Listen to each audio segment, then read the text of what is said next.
Come check out a cool little jet for Warzone Resurrection. Spiky bits. What's up, hobby maniacs? I'm Baer, and today we're taking a closer look at some Warzone Resurrection minis. This is a new release for them. This is the Emancipator combat aircraft for Cartel. Cartel is the, I guess it's kind of like your all-encompassing faction for Warzone Resurrection. This they have like the Doom Troopers and stuff, the independent agents, and I don't think this jet was actually in the rulebook for them. I don't even remember it myself playing back in the day in the 90s, the last time we had the game on the scale it is today. But it is pretty cool. This thing's I want to say it's like 1990 pounds, something like that. So you know, you're looking at about $25 US, the way the pound's going on the market right now. And there you can see the different components, and there's a little bit of fluff here. It's designed by a Capital subsidiary. Capital is the basically the Americans, inspired by Americans. They took over or laid claim to Mars. It wasn't exactly honored, but you know, they're still fighting it out and things like that. And it's built using some Venetian steel provided by Bauhaus. Bauhaus, of course, is I guess kind of your Prussian kind of feel, inspired by you know, the whole Prussian kind of World War I kind of feel. And those guys actually have Venus for the most part, but of course, you know, they're fighting over that as well. Nobody ever gets to claim things in in Warzone Resurrection, but it is what it is there. The corps are always kind of fighting each other.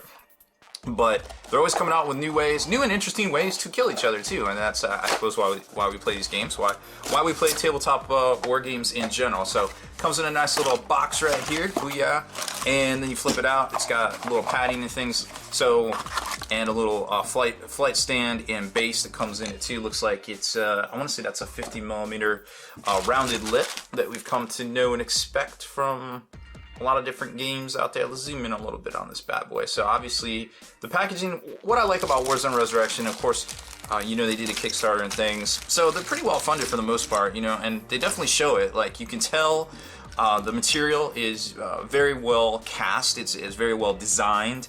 It's not that junky resiny plastic crap that other Kickstarters have and some other major corporations have put out. Man, this thing is pretty neat. Like, check it out. Like, it's not as big as you would expect, I'll give you that. This is roughly the size of, you know, it's like a Space Marine land speeder or a larger-esque jet bike here. But I mean, just take a look at the styling. Remember, this is not a $1 million company, you know, like Games Workshop or somebody like that, or Privateer. This is a basically a startup. You know, Protoss Games is basically a startup, and these guys rock. I mean, just take a look at it. Look at the rivets, look at the styling, look at the piping here, all of the stuff, the little fans, your little details here, the cockpit area. Of course, it's not, you know, you can't open it up. It's not like super multi-part, interchangeable and things like that. But it does have a lot of cool styling, you know.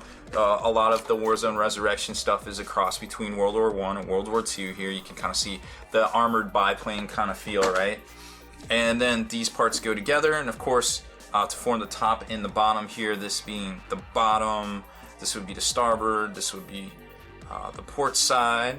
So there's your wings right there, and again, you can tell. Look at all that styling. They're designing stuff on the computer, and they have some really great looking casts coming out of there. I mean, look at all that crazy turbine ridges in there, and then all of this armor plating and riveting. Even the styling of the thrusters or afterburners, whatever you want to call them back here, I'm not exactly sure what they would be. You got little missile racks right here that are individually detailed inside this little armored box, and these bad boys go underslung. Here's your front, actually. So it's really cool that they did that in two parts, because you got this front kind of grill that kind of reminds me of like an older, what would that be, like an older kind of tractor. It kind of looks like a tractor, like an old Ford tractor in the field, right? There's so many different real world styling of this thing here. It's really neat to see, right? And so you flip this over, and these slot in to make your, this is gonna be your port side wing here, and then nope, wrong one, not port side, and then your stabilizers and things would go right under there. Those are going to be these little, they look like dumbbells, basically going to go right in there and get you done. And then of course the little missile launchers are going to go right there. And this is all very well cast. I mean, you don't have to do much cleaning up on this. It all slots together. Oops, wrong way. It all slots together very well, it looks like. Yeah, there we go. So very, very well done here. Okay. And then the Gattlers. Where do the Gattlers go? Let's see. We got 2 Gattlers. Here's the underslung little cannon. That's going to go right there. Pretty neat. So we got 6 stabs, 8 stabs. 8 vertical stanchions. This is the tail pieces here. Where did they? Is this a? I have to look at this. I don't know where the little. Ooh, let's look at the exploded diagram. That would be smart. Oh, it's a switchable weapon, depending on if you want. Like I said, these I didn't see this in the rulebook.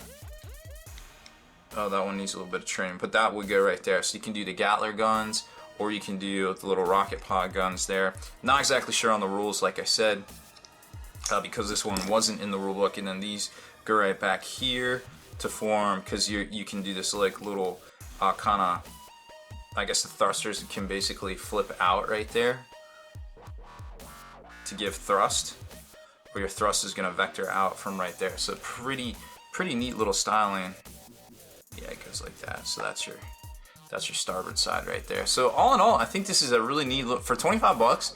I don't think this is a bad value at all. Of course, if you play the game, that's great too, but I mean, it definitely has some crossover application with some of the other games that we feature on this channel, of course. And I always love taking a look at Warzone Resurrection stuff, just because I played the game back when Warhammer 40k was in kind of a weird place, crossing over from 2nd edition to 3rd edition, when it definitely suffered a kind of like a clunky little update in between those 2 game systems, kind of like we saw between 7th and 8th edition here currently. So I love Warzone Resurrection. I like the fluff behind it. You know, of course, they had a card game. They had all sorts of stuff throughout the year. So it's definitely a kind of a brand that's in everybody's minds and in everybody's kind of vernacular out there. So most of the times people know what you're talking about, especially when you mention Doom Trooper, and that indeed was the cartel affiliation there, and they have a bunch of it, kind of like the Inquisition is for 40k, but kind of a little bit different. You'd have to read up on it, but I definitely suggest if you haven't picked this up yet and you're interested in knowing more about Warzone Resurrection, check out their rule book. It's a rather large book. It's not a bad deal for the price. I think it's $40. But you can pick it up at most stores. Of course, Amazon carries this stuff, or you can order it directly from Protos Games, of course, over on their site as well. So that's it for this one. A neat little release here that's definitely got some conversion potential if you decide to not use it for Warzone Resurrection, or if you are going to use it for Warzone Resurrection, well, it's pretty cool too. If you like our video features here on the channel, make sure you subscribe to us and turn on notifications to be the very first to thumbs up and comment on these posts, and head on over to thelongwar.net. That's the home of the battle reports for exclusive content, early access videos, and more. Become a veteran of the Long War today.